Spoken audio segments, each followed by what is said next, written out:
Coming up, one glaring weakness on this Texans team that could be exploited Monday Night Football up against the Tampa Bay Buccaneers. Hello, everybody. I'm your host, Jeremy Chuggs. This is Texans Today. Texans content all year long, and we will be live for the Week 2 matchup.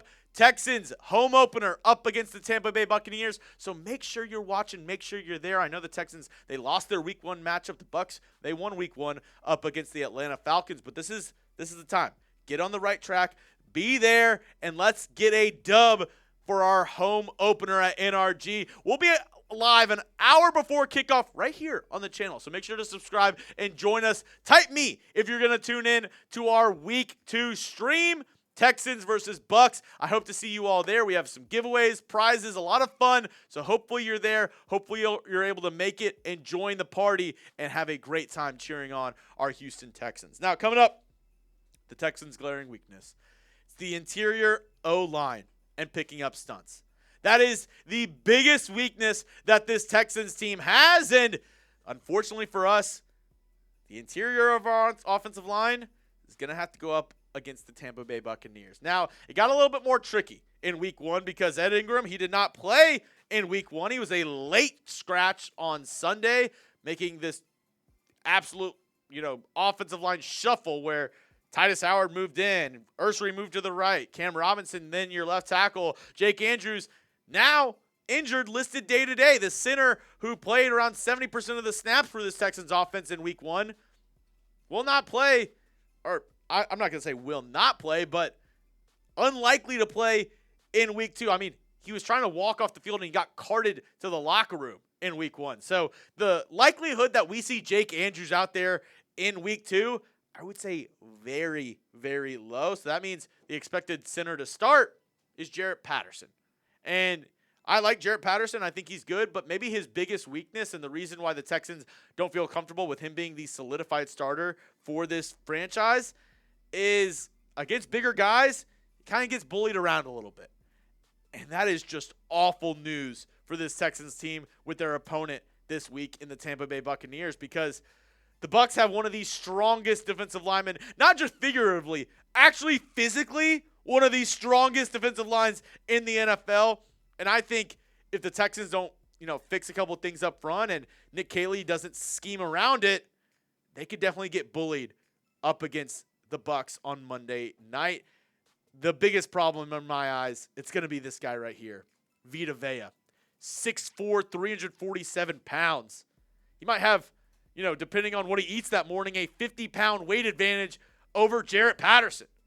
So that's going to be a major problem for this Texans offensive line, especially if you're trying to run anywhere between the tackles.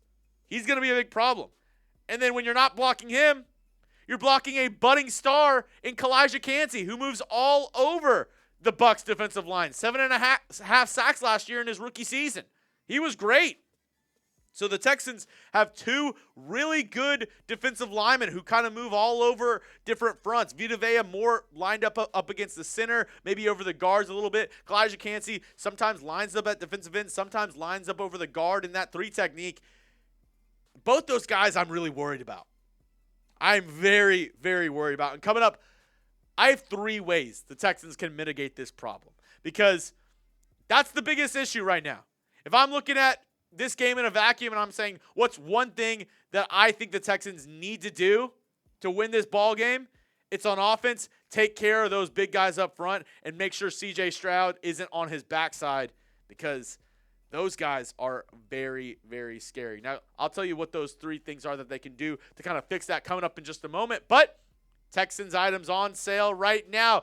Go get them while the getting's good. Go to chatsports.com/Texans sale. All the items you're seeing right here are on sale for a limited time. Once they sell out, that's it. So go get them while the getting's good. It's chatsports.com/Texans sale. Some of these items 60, 50, 60, 75% off over on the website. So get it right now. I'll put this link in the comment section and description of today's video. If you want to get some cool Texans gear for the season, maybe get it in time for the holidays, maybe somebody's birthday. If you have a big Texans fan in your life, go check it out right now.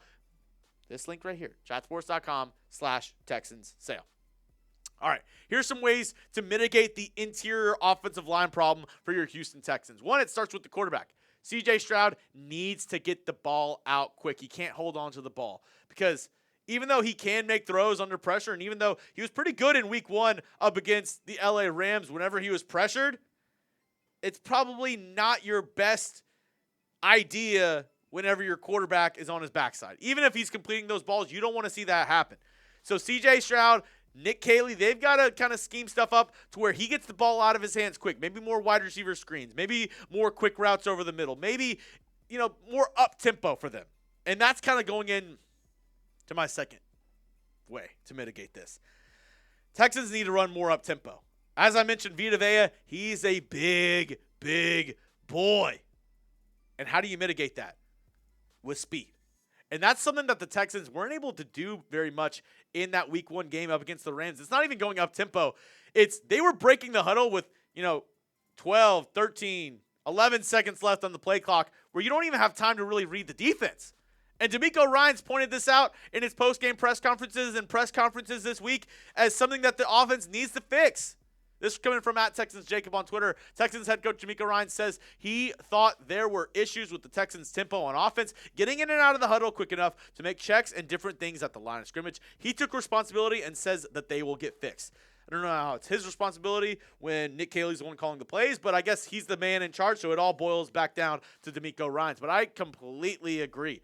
If you're the Texans, you need to get up to the line. You need to have your advantage be your speed, getting up to the line, even if it's not going no huddle, but still getting up to the line with maybe 20 seconds left, close to that on the play clock, that allows CJ Stroud to see the defense, analyze what's going on, and maybe point out protections, because there were multiple times up against the Rams where he wasn't even able to point out the blitzer and just a free guy right on CJ Stroud.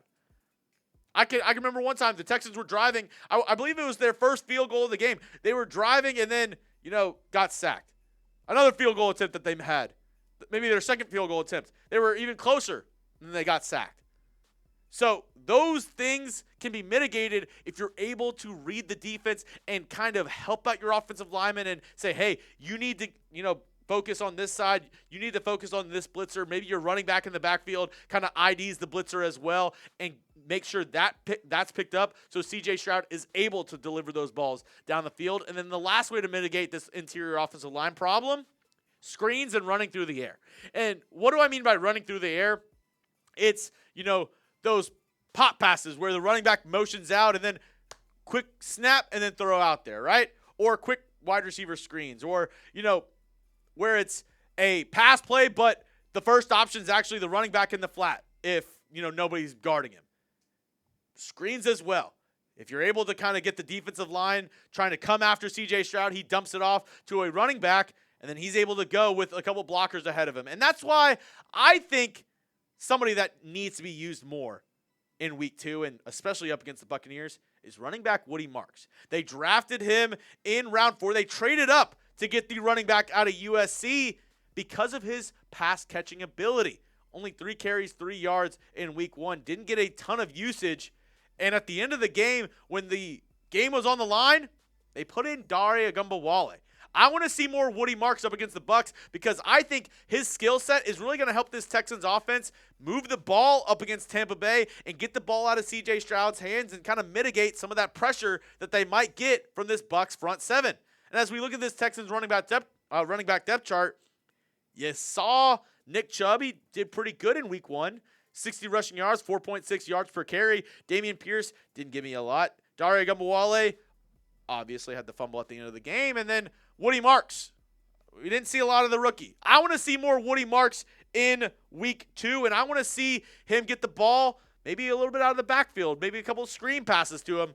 I think that could really help this Texans offensive line against a very scary front 7 for the Tampa Bay Buccaneers. Now, if you made it to the end of today's video, you're an absolute real one. Spam those H's down in the comment section. I appreciate each and every one of you who clicked into today's video. Reminder, I'll be live Monday Night Football 1 hour before kickoff. Texans versus Bucs. Be there or be square.